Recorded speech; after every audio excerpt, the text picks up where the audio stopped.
सभे जादव रंगदार बनत। जब से जसवी सरकार बनत सभे जादव रंगदार बनत। घरे घरे हथियार रखत माफिया खून खाद बनत। आधा जेडी सरकार बनत सभे जादव रंगदार बनत। आधा जेडी सरकार बनत सभे जादव रंगदार बनत।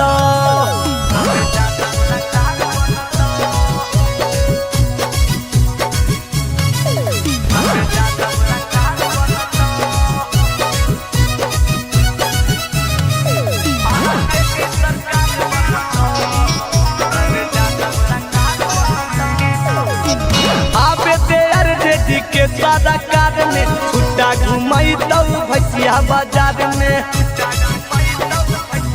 हे रे आबे ते यार जेडी के सारा कार में छुट्टा घुमाई तो भैया बाजार में।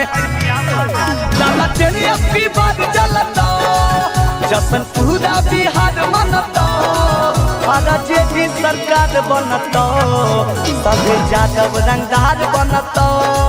जब से जसवी सरकार बनत सभे अहिर रंगदार बनत।